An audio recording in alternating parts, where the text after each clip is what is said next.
Hey you guys, it's Peter, and welcome to my channel, Peterisms, where I tell stories of my life and just little things that I have learned as I have grown into the person that I am today. And it is super early. It is 9:32 a.m., and I cannot believe that I already have my camera set up, and I already have my coffee for the day and everything. I'm actually probably gonna go get an iced coffee here when I'm done filming videos. But I had my MRI this morning, and I was super terrified to get my MRI. The last time that I had an MRI, I did not do well. And I had to go into the tube and wear the helmet and the whole thing, you know? And I'd actually kind of forgotten about the helmet, so that was probably a good thing. But I had to get an MRI for my back and for my leg because if you've been watching my videos, I don't know what this is, you know that I've had lower back problems that have now been affecting my leg. I'm actually walking like almost perfectly now with a little bit of a limp, and it doesn't hurt too bad, but I'm pretty much back to normal. So my shin is what hurts. I actually, when I was driving home today, I was like, I think I might be able to get on my roller skates, but I know that my husband would probably be like, okay, that's probably not a smart move. But anyway, you know, I was thinking about this morning because I was super afraid to get this MRI, and it was so easy. And the technician that helped me was he was fantastic. You know, he was very kind and very gentle, and he just explained the whole thing to me. And it wasn't a problem at all. I did an open MRI. I talked more about it on my vlog. I've already vlogged for 45, what is wrong with me? I've already vlogged for 45 minutes this morning and done my review video. And I'm like, I'm gonna film some videos. I'm gonna go have a day by the pool. So anyway, I was just actually sitting down, and I was like, I might pre-film 2 videos for tomorrow because I'm like in such a mood to film videos right now. I'm in such a great mood. Whenever I say this, people are always like, well, then why don't you go to bed early? Whenever I get up early, I just am like, I am kind of a morning person when I get up early, but I'm not really a morning person. I'm really like a late night person, a night owl, you know? But when I get up early, I'm always like, oh my God, I get so much stuff done. I always get a lot of stuff done. It just very much. I was gonna say I always get very much stuff done. I always get a lot of stuff done, but it goes like late into the evening, you know? So this is nice today because I'm getting the things done that I want to do, and then I get to go do more things that I want to do, you know? I have such a blessed life, I really do. But anyway, I was going into the MRI this morning, and I was kind of worried about it. I was scared, you know, because when I registered for it, the woman on the phone, I said, how long will it be? And she said, well, it'll be anywhere from she said 40 minutes to 2 hours. And I said, 2 hours? And I was like imagining myself in this tube for 2 hours, you know? It was 20 minutes exactly. And he talked me through the whole thing. I had headphones on that I was listening. I listened to music. I turned my head to the side so I could kind of see out of it. My head was almost kind of out of it. It was like a sandwich thing. And I almost fell asleep in there, which is crazy. And it just was not bad. It was nothing, you know, that my fear had worked up. And we were talking, and he said, you know, claustrophobia and fear is kind of like this irrational fear, you know, that you work up in your head. And I said, yeah, I'm very well aware of that. I said, but it's very real to me in that moment. And he goes, oh, I know it is. And he was like, you know, and he just was so good at what he did, you know. And the thing is, you know, in recovery, we talk about being fueled by 100 forms of fear. And when I look at my life, I have really allowed fear to stop me from doing so many things in my life, you know. And I was walking into the door of this place this morning, and or I was walking inside, and I was telling myself all the things that I had conquered, even though I was afraid. You know, I don't love to fly. I won't I don't panic or anything, but I don't love to fly. It's not my favorite thing. And these are all very much control issues. As a good alcoholic and addict, I have a lot of control issues. So anything that I can't control, it stresses me out. Which is why I don't like to drive between 2 semis on the interstate. It freaks me out. It's just a lot of big power, you know? I also kind of have this thing that I do. This is going to sound crazy, but I kind of have this thing that I do that I don't know, I don't think I've ever shared this in a video before. I don't know why I'm kind of hesitant about sharing this. But I have this moment, you know, or I have this kind of idea of this thing that I do when I get very fearful, especially when it has to do with heights or claustrophobia or things like that, is that I think about the moment that I die, right? And I'm a believer in an afterlife, and that you know, I believe that my soul or my spirit will go somewhere else. And at that point, I will be fearless, right? Of any kind of gravitational pull or any heights or whatever, right? So ultimately, what's my fear? What's my worst fear that's going to happen? That I'm going to die and that's what's going to happen, you know? And so I kind of like think about that. And I also think about like on my deathbed looking back, is the biggest fear I ever had in my entire life going to be like going into this MRI? And, you know, these are all tools in my toolbox that I have today to get me through things. And sometimes I have to use those, you guys, you know. I would love to tell you that I'm this fearless person, you know, but I'm just not. I'm not as full of fear as I used to be. And it's interesting because there's a lot of things that other people are afraid of that like I'm not afraid of at all. But there's a lot of things I am fearful of, you know, and I think fear is a good conversation topic to have because the dogs are running and wrestling this morning. Oh, Boo Radley, you're wanting to have some fun, aren't you, Boo Radley? It's so funny because I just took them outside and I sat down on the chair, like not, you know, knowing that it was like, you know, 9 o'clock in the morning and it's still wet from the dew. And it's so funny because they're so furry, but their little feet are like this because they're so wet, you know, from the grass. But anyway, I think fear is a good conversation topic to have, even if you're just talking with your friends, you know, or I think there's a reason why we talk a lot about fear, you know, in religious settings or in spiritual settings or in 12-step programs or whatever, because I think many of us are fueled by fear. And if you think about what has stopped you in your life from accomplishing your dreams, typically it's fear, right? It's those things that we're afraid of. And, you know, we do a fear inventory in recovery, and typically you don't talk about things like my biggest fear in the entire world is sharks. Like I'm terrified of sharks. Like I could tell some stories on here about sharks. Well, I'll tell you a couple. Okay, so the first time that I ever went to Las Vegas, I was going through Mandalay Bay had this aquarium. I love aquariums. I love sharks. I love shark movies. I love swimming in the ocean. I'm obsessed with swimming in pools. You guys know that, right? But my biggest fear is sharks. And when I'm swimming in a pool alone at night and the lights are off in the pool light looks like a black shark eye to me, like a great white shark. So anyway, I know, and I read all the books. I read all the shark books because I love them. My favorite movies to turn on are like the Jaws franchise or like Meg. I love that movie about the big shark, you know. The Megalodon, it's stupid, right? That I have this fear. I have it, I think, because when I was a little kid, I watched the Jaws movies with my parents a lot, and my dad, to get me out of the pool, he would go, nah, nah, nah, nah, and I would be out of the pool like that quick, right? So anyway, yeah, blame it on my dad. He thinks it's funny. He's like, if that's your biggest fear, that you live in Indiana in a landlocked state, and your biggest fear is sharks, well, you're doing really well. But I won't get into water that I can't see the bottom of, right? But in recovery, we talk about those fears, but we also talk about like rational fears, like fears of success, fears of failure, fear of never feeling like I'm good enough, you know, fear of dying is like a huge one, you know, but it's more about so many other things if you really think about it. And I was thinking about that today, like all these rational fears I have. You know, when I got sober, I had a huge fear of success. I wanted to self-sabotage any good thing that happened to me. Are you that person out there? Have you been that person? You get into a relationship and you do everything possible to make sure that it doesn't go right. Like you don't even realize you're doing it. It's all mostly subconscious, right? Because you don't believe inside that you're good enough or that you're loved enough or deserving enough of that, right? Well, that's how I have been much of my life. I literally had to realize that I am like good enough and worth it, right? Like I had to do a lot of work on myself to realize I deserve the things that other people deserve, you know? Because you get to a point where that kind of sounds cocky or arrogant, but it's not, you know? The human endeavor is that each of us out there, we should all be deserving of the same things, but we all come from different backgrounds. The humbling experience part of that, the human experience, okay, is to not feel entitled to that, to realize, right? Like, I was born in Chicago, but I grew up in Indiana. I went to a great high school. I lived in a beautiful home in a beautiful neighborhood, you know, that I had two parents that absolutely loved me and adored me. Sure, I had a mother that was a toxic alcoholic. That's one thing against me, right? But I grew up with friends and family that loved me and encouraged me, and my parents just were totally open and liberal to, you know, who I was growing. I mean, that is what I grew up with, and I'm so incredibly grateful for that. You know, but like we don't all come out of the womb with the same deal, right? Like a lot of people, and I know this, you know, that are like born in third world countries and don't have clean water and are, you know, born to disease, or, you know, their parents are dying, you know, of AIDS left and right. Okay, that could be my experience. Entitlement comes when you think that you're deserving of those things, right? And that's not it.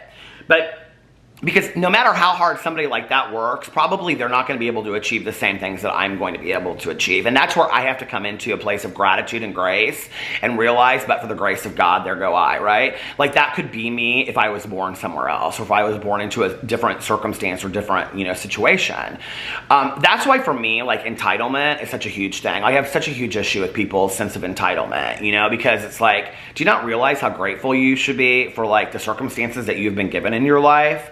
When so many other people have it so much worse, like not just hundreds of thousands, but literally millions of people have it so much worse than you do, So fear, I think, is this interesting thing when you look at it from a point of view of rational fear, or even irrational fears, like my mother was terrified of anything that could, like bugs, snakes, dogs even. She'd be terrified of Boo Radley. He would scare her because he moved too fast and she'd be like, he's gonna bite me? I don't know. My mom hated dogs. I think she had been bit by a dog when she was growing up. She said something one time, but she was like, I don't really remember, but she had this weird fear of dogs, Anything like that, which would scare the hell out of her. And, I think like those are irrational fears. And what I mean by irrational is not to minimize them, but it's like the idea that a snake is going to come in here right now and kill me. It's not like, that's not like, does that make sense? Like, or that I'm going to like go to the pool and a great white shark is going to eat me. That's not going to happen probably. I hope not, Rational fears are more like, irrational fears are things we work up in our head. Rational fears are actually things that we do, like fears of success, like fear of failure, Fear of failure comes out in the way of perfectionism, which I've now swung the other pendulum with things, I'm like, okay, this has to be this has to be that, this has to look a certain way, to the point where I have to even allow myself to kind of be messy sometimes, with just not having to fold everything on my couch in my bedroom and just being like, okay, it can stay there for a while, you know what I mean? And that's okay. I have to learn that. I think that there's so many of us, that, and don't be afraid of your fears either, because once you understand your fears and you can work through it, you learn a lot about yourself. When I started learning that I was sabotaging any good thing that came my way, I really had to look at that, and that was the door. Looking at that fear was the door that opened me to realizing, well, what it really was that I didn't believe that I was good enough. I didn't believe that I was worth it. And where did that come from? Well, that came from 12 years of people telling me that I wasn't good enough. That was 12 years of education, okay, literal education of being in a school where people called me names and put me down and destroyed my things, my physical, my things, from my locker to my car to my books, to pushing me physically, harming me, threatening me, to the point where I didn't believe that I was good enough. And you know what? I let that lie become the truth. And that's a dangerous thing when you live on the lie. In recovery we say don't drink on the lie. Believing that it's going to get better if you drink on it, Don't drink on a lie that somebody tells you because you believe it to be true. Just because somebody says something doesn't make it true.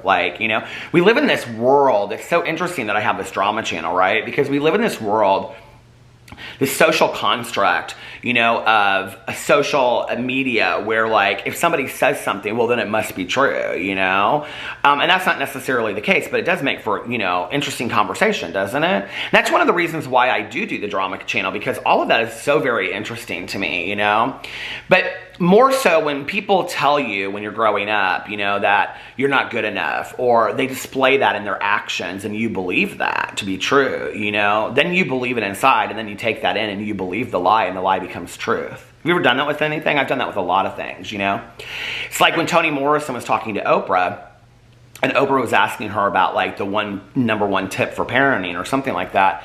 You can see this on Oprah. Just Google Toni Morrison and Oprah and the interview comes up. It's like her and some mother sitting in a room. And she says, when a child comes in a room, they're looking to see, do you have a critical eye? The eye that says pull up your pants, or do you have socks on, or your shoes tied? She says, when a child walks in a room, a child wants to see, do your eyes light up? I can get tears in my eyes thinking about this, Because still today at 48 years old, when I walk in a room, when I see my best friend, or I see her husband, or I see my husband, or his family, I still look and think to myself, do their eyes light up? Not consciously, I don't think that, right? But I still do look at people and I think, do their eyes light up? And when we see our pets, when we come through the door, are we screaming and yelling at them? Or do our eyes light up? Are we excited to see them? We're all children of the world, and we all want to be seen, We all want to be validated. We all want to feel like we're good enough. And so many of us for so many years have believed the lie. Whenever I get emotional, this one right here, Tucker, he always comes over to me. He knows like when I need him emotionally. He is so sweet. And I'll be Radley standing up because he's like, I know something's going on. But don't believe the lie. Just don't. Just because somebody else said it, and I don't care how long they said it. I don't care if it was your mother and you don't get along with her and she's the worst person in the entire world to you. I don't care, okay? I don't care if she said it to you for 40 years. I don't care if she said, I should never have had you. You weren't worth it. You brought misery to my life. You don't care about me. Don't believe the lie. You are worth it. All right, let's read a meditation. Let's read a meditation from this book. This one. He says, yeah, is that a treat? It's not a treat. I have my new reading glasses. I'm so excited. Okay. Well, I've been wearing the clear ones because the clear ones they're both really comfortable, you guys. These glasses from Caddis. Somebody yesterday, I think, on my review channel thought that they were, I had because I linked them, that it was an affiliate link. And I commented, I was like, it's not an affiliate. I wish it was because I love these glasses. All right, so here are my new clear ones. What do we think? I know they're funky, but stay weird, right? Be you, be too much. Okay. August 17th. Let's see what it says. I love this book so much. The Melody Beatty Journey to the Heart book. I really, really love it.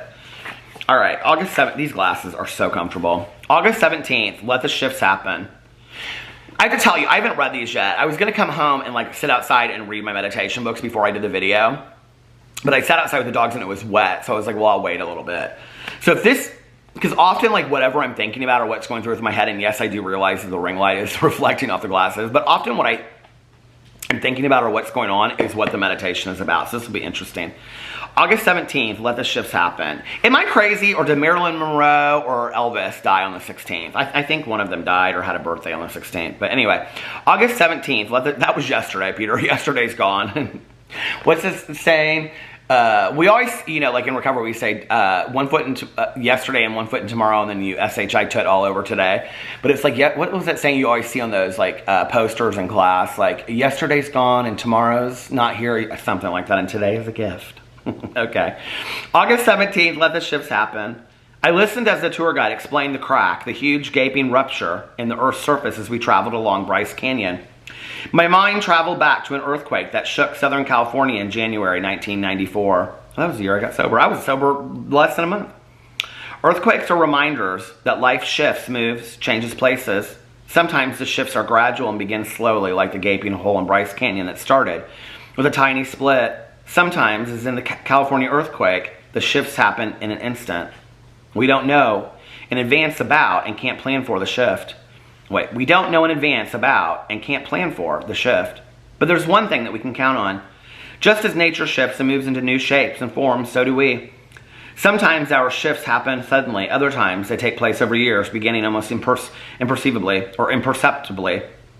As we move into increased self-awareness, amen, we will become more aware of these shifts. We'll know, see, and feel when they're taking place. We may not know where they're leading, but we'll know something's afoot. The more we value and trust life, the more we can count on these shifts to lead us forward and trust the new shape being formed in our lives. The more flexible we become, the more we allow for these shifts and work with them instead. The more flexible we become, the more we allow for these shifts and work with them instead of against them, the easier they will be. Life is always moving, changing, shifting into its next shape. The movement is natural. It is how we evolve. Let the shifts happen. Take responsibility for yourself each step of the way. Trust the new shape and form of your world. I love that meditation. And you know, my mom read this book years ago. This is a long meditation today. My mom, I don't know why I got emotional. I get emotional so much anymore. And when I say emotional, because you know, emotions can be joy and whatever, you know. But I've been like really feeling things deeply lately. That's what I mean by emotional. My mom read some book and I think it was called Transitions, and it said something about, because I read part of it, and then we would talk about it, and she told me mostly about it, but we go through like 9 major transitions or something like that. There was like, you'd go through like 9 major career changes in your life, I heard in that book or something, but then I also heard that later. But then, and if you look at your life, you really do, you know, too, and that can even be just like childbirth, you know, to like a job that you had when you were in high school, to childbirth, to like raising your child, because we don't consider that a job, but one of the most underrated underrated jobs in the world is being a parent. And I really truly believe that as well. I've met some people that were the most amazing parents. My friend Tanya Jean and her husband Eric are two of the most unbelievable parents I've ever met in my entire life. And they raised a son that they are proud of and absolutely should be proud of. And, you know, I have met some parents that I think probably should have rethought their parenting skills, you know, or lack thereof. And I don't know that they necessarily put their children first. And what a shame that is, I think, you know, when you have the opportunity to shape and form with love, kindness, understanding, and compassion the life of another human being. Imagine that, you know. But we go through natural transitions in our life. I'm definitely not the person I was, you know, 25 and a half years ago when I got sober. I'm not the person I was 30 years ago when I graduated from high school. I'm not the person that I was, you know, 15 years ago when I was with my ex. I'm not the person that I was 12 and a half years ago when I left working in a treatment facility. And I'm not the same person that I was almost 8 years ago this month when I got married. I'm not the same person I was a year ago. And I'm definitely not the same person that I was, you know, back in the day when I look at those things about myself that, like, I think to myself, who were you, you know? And probably 5 or 10 years from now, I'll look back on myself and still think those things. And we ever evolve and change, and I hope grow. I hope we, you know, I hope I continue to grow and develop into a better version of myself than I was the day before, the month before, the year before. We have to allow that change to happen instead of being, you know, resistant to it. When I stopped being resistant to the growth is when the growth started happening, you know? And you think you can't be resistant, but you absolutely can be resistant to growth. I know so many people that the lesson is right in front of them and they absolutely refuse to just reach out and grab it, you know? And lessons, they're not fun sometimes, you know? I think all of my breakups have been lessons, you know? I think my mother's death was a lesson. My aunt and uncle's death was a lesson, you know? I was talking in my vlog today about a very good friend of mine that took his life 20 years ago, I think it was. 20 years ago this year, he took his life. And, you know, that was a hard lesson. You know, I've learned some very hard lessons in my life. Most of those things taught me the fragility of life, the preciousness of life, how much I should value my life and make the most of it, that life is a gift, you know, and I'm very, very thankful for that today. So, yeah, I mean, there's a lot of lessons out there, and it's our choice whether we take the opportunity or not, you know. Anyway, I've been talking for a lot today. This is crazy. I'm in a talky mood. I talked on my vlog for 45 minutes. I did like an 18-minute review, and I've talked for 22 minutes and 25 seconds. So I'm gonna get off here now. I hope you guys enjoyed that. There have been so many people that have come over here and started watching lately. I just wanna say a special thank you to all of you. And if you made it to the end of this video, I don't usually say this on this channel, but I will say it. If you made it to this end of this video, then put a bunch of green emojis in the bottom so that I know that you made it to the end of this video and you watched all the way through. And thank you for watching. I really appreciate it. And I love you guys, and I'll see you tomorrow. Bye.